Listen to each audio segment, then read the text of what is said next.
Olá pessoal, aqui é o professor Smart, nós vamos às criptoanálises do dia 9 de janeiro de 2022. E aí pessoal, trazendo aqui, né, tenho gravado pouco porque a gente está esperando, né, que os eventos aconteçam e não tem muita novidade, né. Final de semana, mercado com pouca movimentação, caiu, o Bitcoin bateu lá seus 40 mil, né pessoal, mas é final de semana, então a avaliação fica prejudicada. Agora, para a semana que vem, se vocês forem ver, tem dados importantes.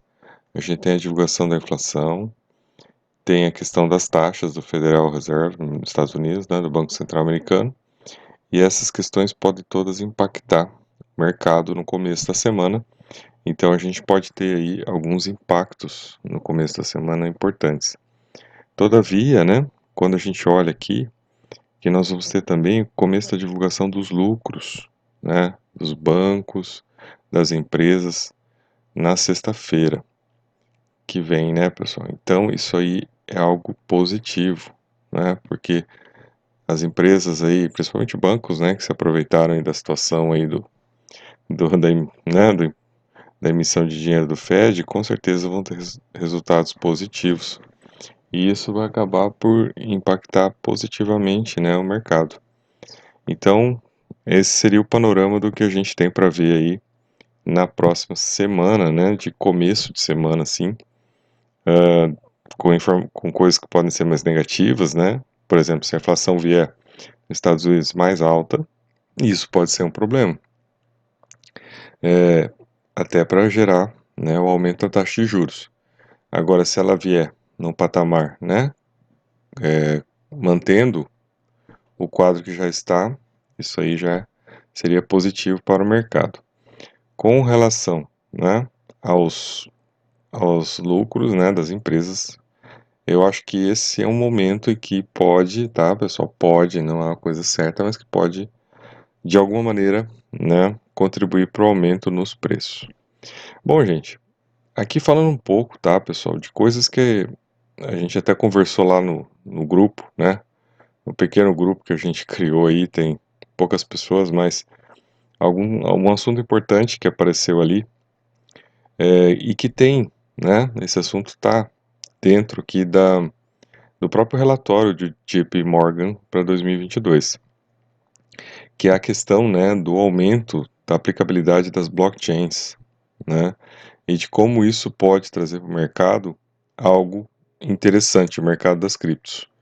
Então aqui no relatório ele fala, né, coisas que a gente já tem falado bastante, né, pessoal, sobre a questão de você avaliar uma cripto a partir da utilidade dela, né? Então, para que que ela serve? Se ela tem alguma utilidade, ela permite que você, na blockchain dela, realize contratos inteligentes. O que que ela permite, né? Então, você vai olhar, por exemplo, você vai pegar uma dessas cripto meme, né? Por exemplo, o vira-lata lá, né? Para que que serve aquilo? É uma cripto meme, né? É um meme. É uma diversão, é uma graça, mas é isso, né? Aí você sai do meme e você entra nas criptos que servem para pagamento, né? Você pega aí uma cripto que vai ser utilizada para pagamento, por exemplo, XRP. É uma cripto que serve para você fazer pagamento, tanto é que o Japão adotou o XRP como meio, né, para se enviar recursos para outros países. Então, essa é uma, né, de pagamento. Aí você vai, por exemplo, para o Bitcoin e vê que ele é uma cripto de reserva de valor, né? Para que a pessoa vá lá e teoricamente, né, guarde o dinheiro que ele fique protegido da inflação, certo? E você tem as demais, né? Principalmente as de segunda e terceira geração. Claro que as de terceira geração, né? Porque o Ethereum tenta fazer esse pulo, né? Partir para também estar, né? Na terceira geração. E o que que a gente vê, né, pessoal? Que um dos problemas do Ethereum é que na primeira camada, foi até uma das coisas que a gente conversou no grupo, né, pessoal? Que na primeira camada, né? Não tem como a gente esperar muito do Ethereum na primeira camada, né? E mesmo que, né, venha o Ethereum 2.0, a primeira camada, pessoal, não pode ser considerada a única de uma blockchain, né? Hoje a gente já está entendendo de outras tecnologias que tem a possibilidade de multicamadas, né? Ou camadas em paralelo. Então, quando você olha Polkadot, quando você olha Avax, você tem uma noção muito mais ampla das possibilidades, né? De que a blockchain, ela não é só um sistema fechado, né? E pronto, mas ela é algo em camadas que se conversam, que se conectam. Eu acho que isso é que vai trazer aí os ganhos, né? Não só de escalabilidade, né, pessoal, mas de outras possibilidades que a gente pode ter em se falando de Web 3.0. Então, aqui neste relatório, né, do JP Morgan, eles trazem essa questão, né? Trazem uma crítica, né? Questão da primeira camada, né? Mas eles falam aqui, ó, as redes de segunda camada, né? Estão surgindo e, né? Você tem outras criptos, ele até cita aqui, olha, né? Cita Cardano, cita Polkadot, né? Dizendo aí que as coisas tendem a evoluir para essas questões aí de ampliação das camadas, né? Para que as redes se tornem mais escaláveis, tá? Se a gente não tiver essa ampliação das camadas, né, não tem como realmente transitar a quantidade de dados que talvez uma Web 3.0 necessite, né, e o custo desse trânsito, né, e a exigência também, né, por exemplo, um Proof of Work não admite isso, né, não tem como. O Proof of Work ele serve, né, não sei para que serve, mas é uma tecnologia velha, ultrapassada, dá alguma segurança, mas exige de intenso uso de energia, intenso uso de equipamentos. Então isso é fadado ao fracasso, né? O Bitcoin fica nessa porque ele é só uma reserva de valor. Mas quando você começa a pensar em criptos que tem que ter circulação, porque o que importa é a blockchain e não necessariamente a cripto, aí você já tem que repensar as coisas e começar a ter um olhar diferenciado para essas questões. Até aqui, né, pessoal, só um artigo aqui, por que pessoas ainda odeiam o Bitcoin, né? E que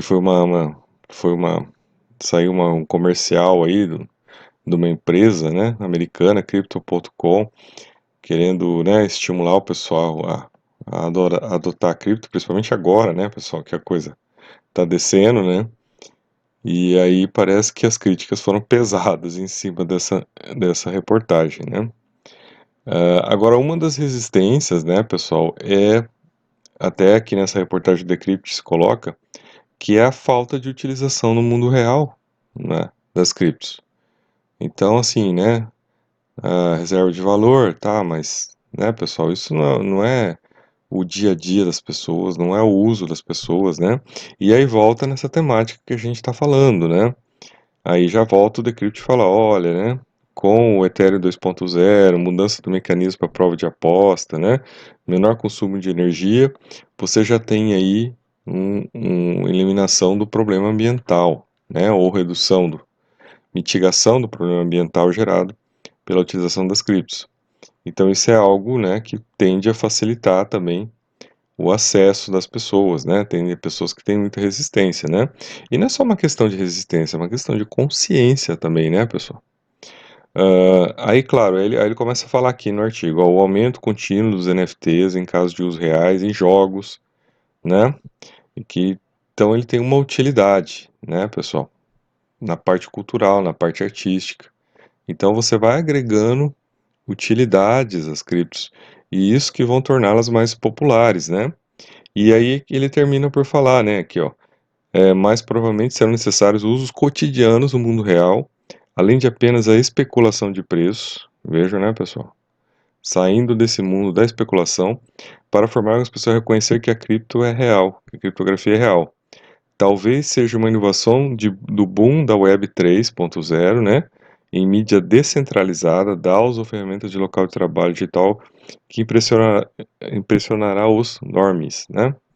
Seriam pessoas aí avessas à criptografia. Eu acho interessante, então, esse ponto de vista, para ver, então, que para onde que vai, né? Você vê o artigo começa a falar aqui porque que as pessoas odeiam o Bitcoin, e ele termina falando para onde que a criptografia vai, né? Então começa por Bitcoin, vejam aí, e avança para onde? Para onde não é Bitcoin, né? avança para todas essas tecnologias que vão estar, então, a partir, né, gente, do Ethereum 2.0, falando a partir, porque pensando em outras redes, né, outras blockchains, outras formas de interação que permitam que a gente vá além, né, que a gente tenha inovação tecnológica capaz, né, gente, de ser escalável e suportar a Web 3.0 de maneira descentralizada. Não é porque de maneira centralizada a gente já tem Google, a gente já tem Twitter, a gente já tem Facebook, né, que centralizam grande parte da internet. Agora a gente quer sair desse patamar, né? Nós queremos um patamar descentralizado. E aí sim é o grande desafio.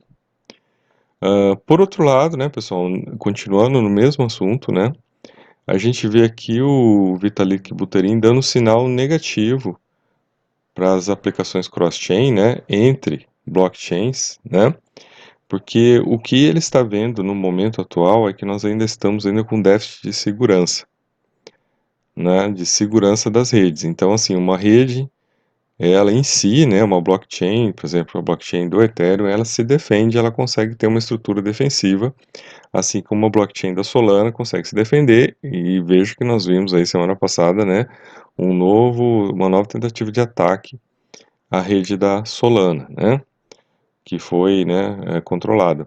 Mas o que ele discute, né, é que se a gente estiver na atual condição de tecnologia que nós temos, uma comunicação cross-chain entre, né, entre as blockchains de criptos diferentes, a gente não tem como garantir a segurança, porque para você, né, transitar esses recursos entre as blockchains e não por meio de corretoras, você tem um problema que é o que, né? É que você tem que transformar essa cripto em, né, em um outro token transitável, e esse outro token transitável será aceito na outra rede. Todavia, nesse trânsito, você pode ter um hacker que venha a atuar e, né, por ele estar num trânsito e fora das blockchains, e fora dos livros caixa das blockchains, você pode ter ali um espaço grande para fraude, porque aí você pode mexer nessas quantidades de tokens que estão transitando pelas blockchains e ainda não há tecnologia suficiente para se garantir a segurança nesse trânsito. Então ele tem um fundamento aqui para não permitir que isso aconteça agora, né? Para que tenha esse trânsito de aplicações cross-chain. É muito interessante essa análise, né? A gente às vezes olha e vê pelo nível de simplificação, mas nós temos que entender que a segurança é uma das coisas fundamentais para as criptografias, né? Para as criptomoedas, porque senão você pode perder tudo, né? Você pode colocar tudo a perder e perder o investimento de todas as pessoas aí que estão, né, atuando e acreditando, né, e apoiando o desenvolvimento dessas novas tecnologias. Aí, pessoal, eu vi um artigo interessante aqui também que ele fala dos 10 disputas que vão impactar o mercado de criptomoedas em 2022. Dessas 10 disputas, né, pessoal, eu acho que 3 aqui a gente tem que destacar que seriam as mais importantes, né? A primeira delas é uma coisa que a gente também tinha conversado, né? Falei lá no grupo pessoal.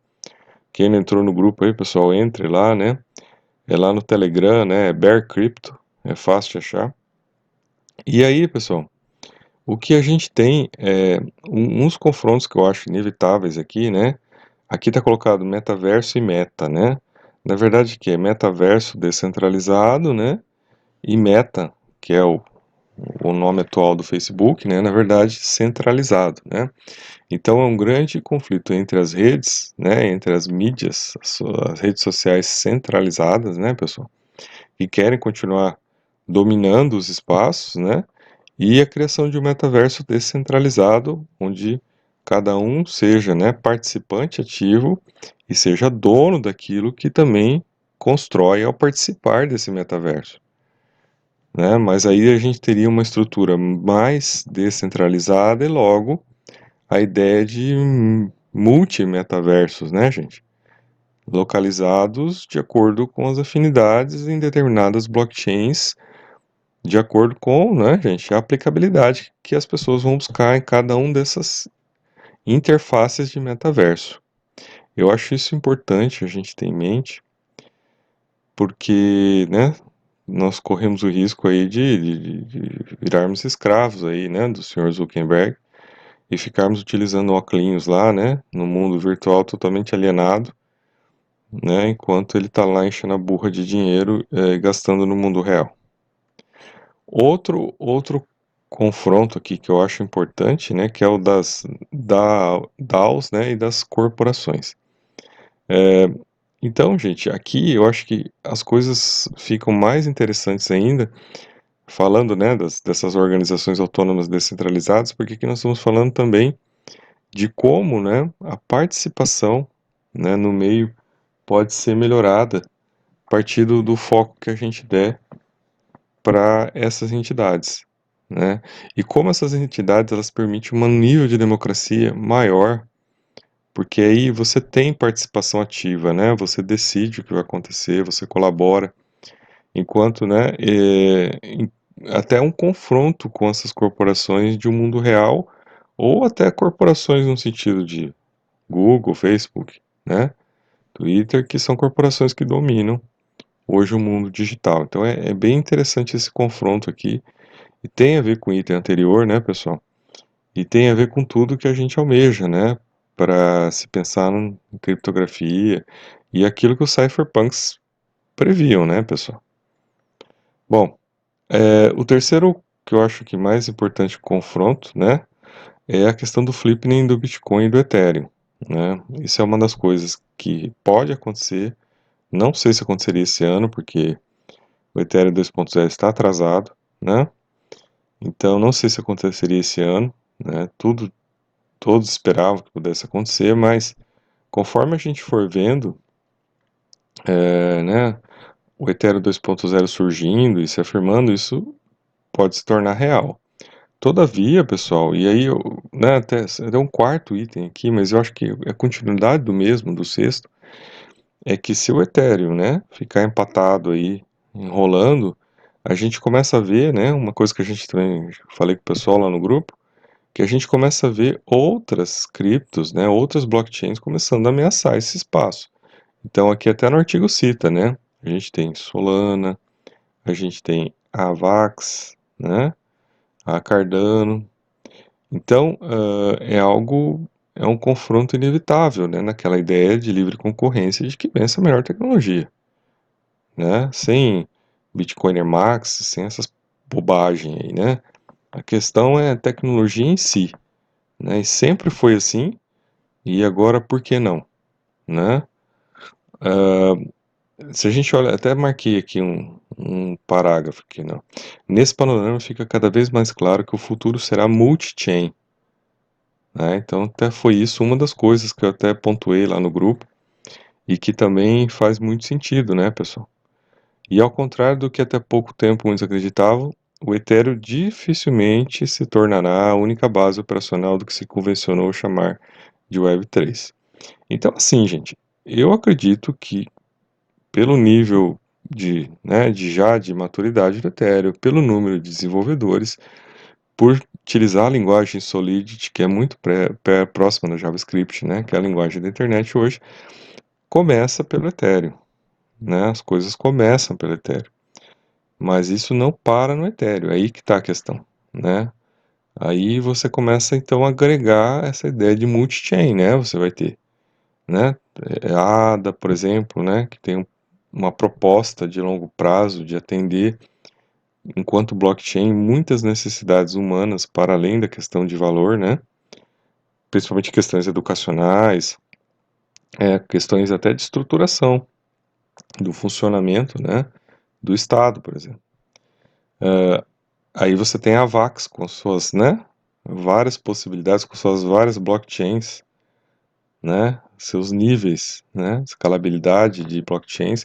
Então tudo isso, pessoal, isso soma nesta visão de que a gente tenha, né, algo muito mais ampliado do que a gente consegue ver hoje, né?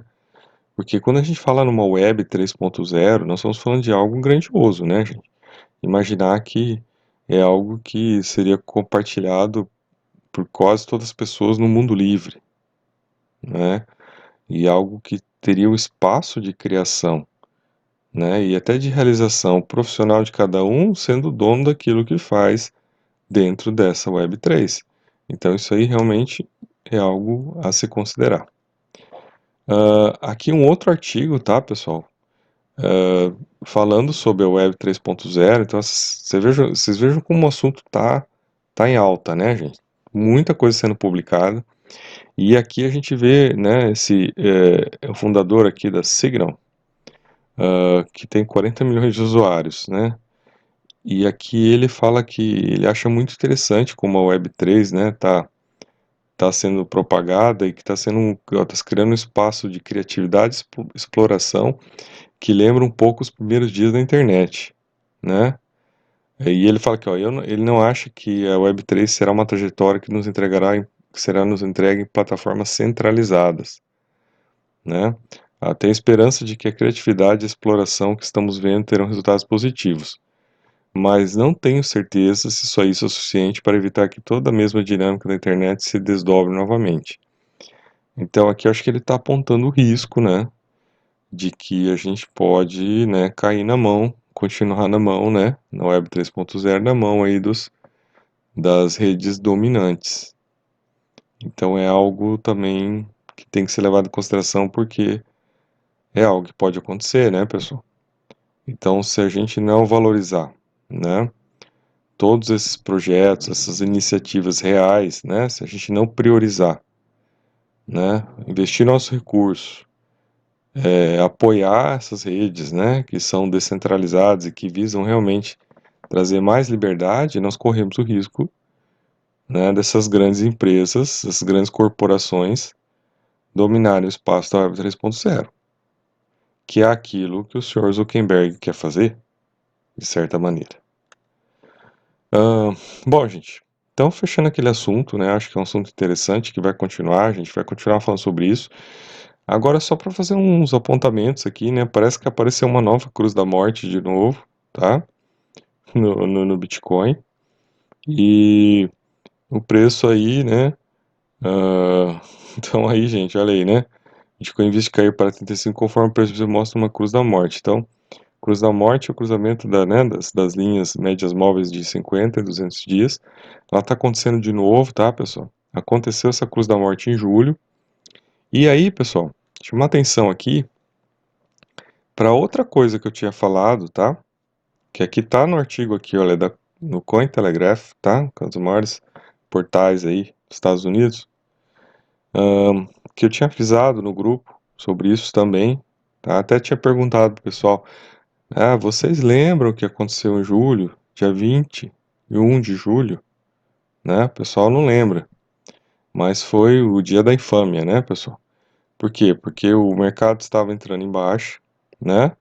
E aí o senhor Elon Musk, né, o senhor Jack Dorsey, cabeça de prego do Twitter, e aquela senhora do ARK Investment, Cathie Wood, né, três muito interessados, né, no aumento do preço do Bitcoin, fizeram um evento que chamava Bill World, né, aonde o senhor Elon Musk disse que a Tesla poderia em breve voltar a aceitar Bitcoin, né? Foi em julho isso, 21 de julho, e nós estamos até agora e não voltou. Não voltou a aceitar, só que no dia seguinte, né, gente, que saiu essa reportagem, todas as mídias, todas, eu tenho print de tudo isso. Todas as mídias colocaram uma imagem do senhor Elon Musk, né? Todas foram assim, parece que foi combinado o negócio, né? Não era a mesma imagem, mas era a mesma ideia. Era uma imagem do Elon Musk e um textinho dizendo assim: Tesla irá voltar a aceitar Bitcoin em breve, né? Era isso.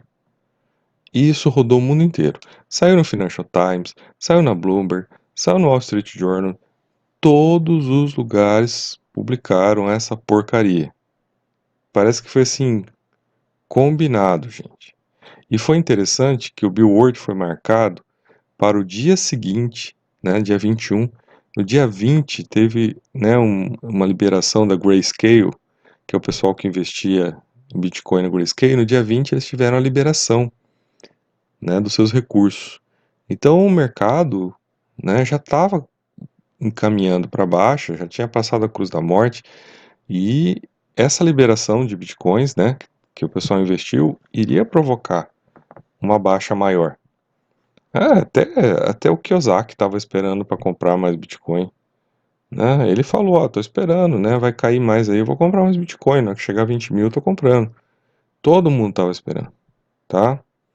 E aí o que aconteceu? Veio aí esses três sujeitos aí, fizeram essa arapuca, né? Essa divulgação de mídia e empurraram o preço para cima, né? E a mídia toda, marrom e não marrom, participou disso. Aí, pessoal, veja, na semana seguinte, falei isso lá no grupo, o pessoal esqueceu. O pessoal não lembrou disso.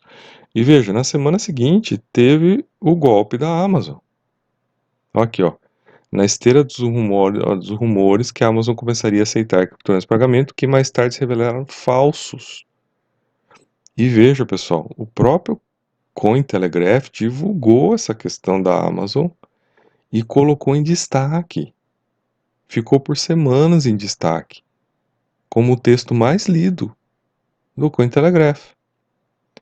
Então, soltaram essa fake news, né? Não saiu pelo Cointelegraph, mas saiu por uma porcaria de uma mídia inglesa, né? De fundo de quintal.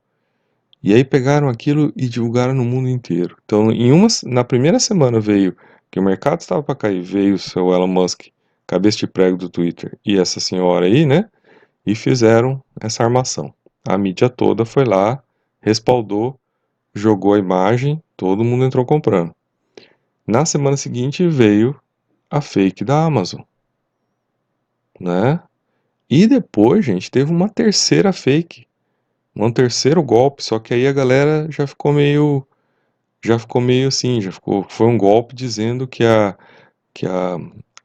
Aramco, que é a empresa de petróleo da Arábia Saudita, iria começar a minerar Bitcoin. Então essa foi a terceira fake news criada, né, para tentar jogar o Bitcoin para cima, só que na terceira a galera já acordou, né, aí já não colou. Mas essas duas primeiras colaram. E o preço que estava em tendência de baixa começou a subir, porque as pessoas entraram comprando. No mundo inteiro viram essa palhaçada dizendo que o Elon Musk ia voltar a aceitar Bitcoin na Tesla, e na semana seguinte que a Amazon ia aceitar Bitcoin. Então aqui, ó, eles reconhecem isso, ó, não esqueceram aqui, ó. No mesmo lugar que divulgou informação por semanas, agora estão aqui reconhecendo o que aconteceu em julho, que foi uma ocorrência que reverteu o fluxo do mercado, reverteu a tendência do mercado. Falei isso lá no grupo, galera. Perguntei, vocês lembram o que aconteceu? Então falei, olha, se a gente quiser olhar para os preços, né, de mercado, a gente tem que olhar dos preços do dia 20 de julho, porque foi dia 20 de julho que, né, estavam embicando para começar a queda. Aquele é o limite de preço para começar a entrar no bear market, que foi revertido na mão dessas pessoas aqui. Mas agora ele fala aqui, ó, a cruz da morte desta vez parece perigosa, né? Porque desta vez, né? Olha lá, ó. Desta vez não tem o quê? Não tem mais, ó, a redução da compra de ativos de 120 milhões por mês, né? Pelo Fed. Então dessa vez não tem mais dinheirinho fácil, né? Não tem a grana, né? O free money aí correndo para a mão dos metacapitalistas, para banco jorrar dinheiro na mão de quem queria, né? Então acabou essa palhaçada aqui, tá acabando, né? Então, galera, aí já não dá mais para segurar a onda. Esse artigo aqui está muito bom, deem uma lida, porque vocês vão ver muita coisa importante aqui para entender como esse mercado é um mercado manipulado. Como isso aqui tudo foi manipulado, gente. Como segurar esses preços na alta, maneira manipulada, e as pessoas entraram.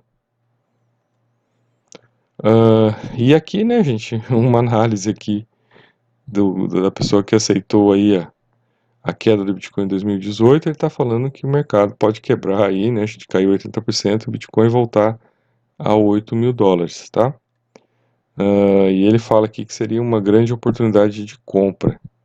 Considero que sim, tá, gente? Considero que sim. Eu acho que Se a gente vê Bitcoin abaixo de US$ 20.000, eu acho que a gente já vai estar, né, dentro de um patamar muito bom de compra, tá?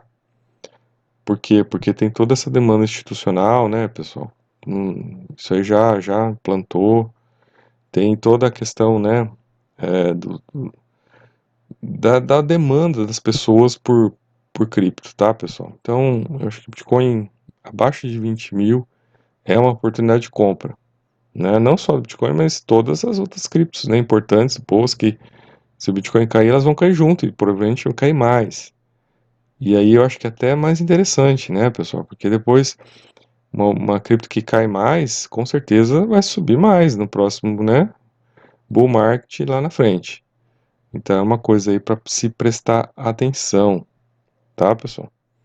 Aqui, ó, uma chance de comprar barato Bitcoin, né? Então acho que era isso, né, pessoal? Vamos ficar de olho, tá, gente? Não tá barato para entrar, eu não recomendo que vocês comprem nada. Eu acho que é hora de esperar, tá? Ficar na stablecoin aí, ficar de boa e aguardar. Ficar olhando, comendo pipoca, né, galera? Porque, olha, se chegar a 8 mil, beleza, hein, gente? Vai ser uma oportunidade de ouro para comprar alguma coisa aí, né? E claro, né? Só tem que ter um detalhe, né, gente? Chegou nesse preço aí, entrou no bear market, né? Aí a coisa vai ficar patinando aí, vocês têm que ter paciência, né? E esperar, porque não é uma coisa assim, né? Ah, comprei por 8 mil, mês que vem tá 69. Não, né, pessoal? A coisa provavelmente, se ela chegar nesse patamar aí, o mercado vai dar aquela morridinha básica, né? E vai ficar hibernando um tempo aí. Certo, pessoal? Então, eu sou o professor Smartness e até nosso próximo vídeo.